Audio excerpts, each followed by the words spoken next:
Exodus 36. Bezalel and Aholiab and every craftsman in whom the Lord has put skill and intelligence to know how to do any work in the construction of the sanctuary shall work in accordance with all that the Lord has commanded. And Moses called Bezalel and Aholiab and every craftsman in whose mind the Lord had put skill, everyone whose heart stirred him up to come to do the work. And they received from Moses all the contribution that the people of Israel had brought for doing the work on the sanctuary.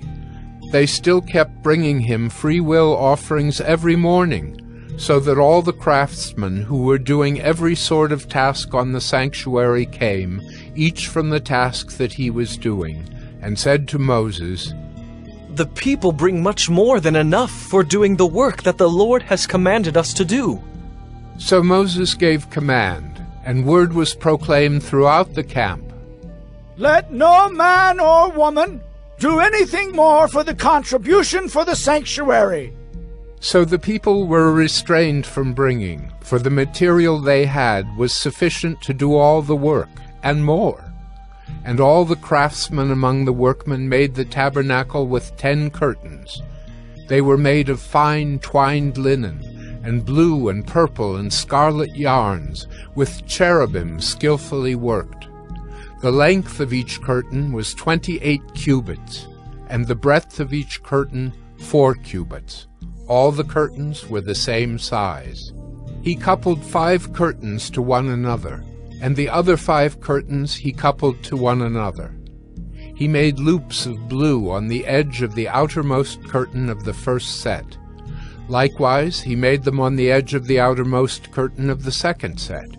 He made 50 loops on the one curtain, and he made 50 loops on the edge of the curtain that was in the second set.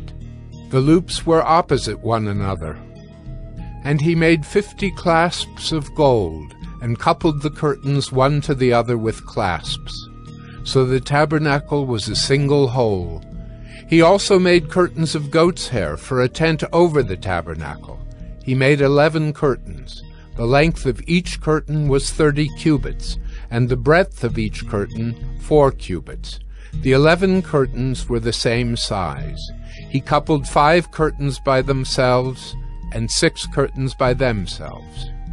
And he made 50 loops on the edge of the outermost curtain of the one set, and 50 loops on the edge of the other connecting curtain.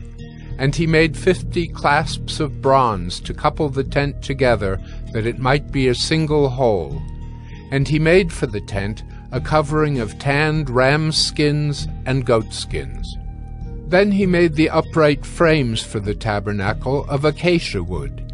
10 cubits was the length of a frame, and 1.5 cubits the breadth of each frame. Each frame had 2 tenons for fitting together. He did this for all the frames of the tabernacle. The frames for the tabernacle he made thus: 20 frames for the south side, and he made 40 bases of silver under the 20 frames, 2 bases under one frame for its 2 tenons, and 2 bases under the next frame for its 2 tenons. For the second side of the tabernacle, on the north side, he made 20 frames and their 40 bases of silver, 2 bases under one frame, and 2 bases under the next frame. For the rear of the tabernacle westward, he made 6 frames. He made 2 frames for corners of the tabernacle in the rear. And they were separate beneath, but joined at the top, at the first ring. He made 2 of them this way for the 2 corners. There were 8 frames with their bases of silver, 16 bases under every frame, 2 bases. He made bars of acacia wood, 5 for the frames of the one side of the tabernacle, and 5 bars for the frames of the other side of the tabernacle, and 5 bars for the frames of the tabernacle at the rear westward. And he made the middle bar to run from end to end, halfway up the frames. And he overlaid the frames with gold, and made their rings of gold for holders for the bars, and overlaid the bars with gold. He made the veil of blue and purple and scarlet yarns and fine twined linen. With cherubim skillfully worked into it he made it. And for it he made 4 pillars of acacia, and overlaid them with gold. Their hooks were of gold, and he cast for them 4 bases of silver. He also made a screen for the entrance of the tent, of blue and purple and scarlet yarns, and fine twined linen, embroidered with needlework, and its 5 pillars with their hooks. He overlaid their capitals, and their fillets were of gold, but their 5 bases were of bronze.